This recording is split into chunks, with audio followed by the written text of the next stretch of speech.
మద్యం మత్తులో నేపాల్ యువతి వీరంగం సృష్టించింది. ఢిల్లీలోని వసంత విహార్ పోలీస్ స్టేషన్ ఎదుటే పోలీస్ కానిస్టేబుల్ పై చేయి చేసుకుంది. నోటికొచ్చిన బూతులు తిడుతూ హల్చల్ చేసింది. తప్పతాగిన మైకంలో ఇష్టం వచ్చినట్లు ప్రవర్తించింది.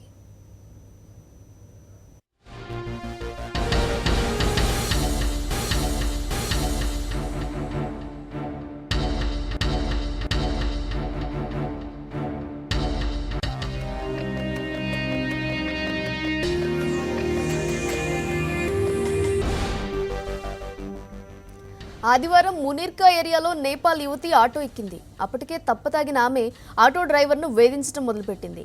డ్రైవర్ను బూతులు తిడుతూ అనుచితంగా ప్రవర్తించింది. దీంతో అతడు పోలీస్ కంట్రోల్ రూమ్కు సమాచారం అందించాడు. అటు నుంచి ఆటోను నేరుగా వెళ్లి వసంత విహార్ పోలీస్ స్టేషన్ ఎదుట ఆపాడు. వెంటనే బయటకొచ్చిన పోలీసులతో కూడా సదరు యువతి దురుసుగానే ప్రవర్తించింది. ఓ మహిళా కానిస్టేబుల్ను 2 సార్లు చెంపదెబ్బ కొట్టింది. మరో మహిళా కానిస్టేబుల్ను దూషిస్తూ దాడి చేసింది. దీంతో పోలీసులు ఆ యువతిని అదుపులోకి తీసుకుని వైద్య పరీక్ష కోసం సఫ్దార్జంగ్ ఆసుపత్రికి తరలించారు. మద్యం తాగినట్టు పరీక్షల్లో వెల్లడి కావడంతో పోలీసులు కేసు నమోదు చేసి అరెస్ట్ చేశారు. అయితే ఆటో డ్రైవర్ తన సెల్ ఫోన్ను లాక్కునేందుకు ప్రయత్నించడమే గొడవకు కారణమని నేపాల్ యువతి ఆరోపించింది. పోలీసులపై దాడి చేసిన దృశ్యాలను అక్కడున్న ఓ వ్యక్తి సెల్ ఫోన్లో రికార్డు చేసి సోషల్ మీడియాలో పెట్టాడు.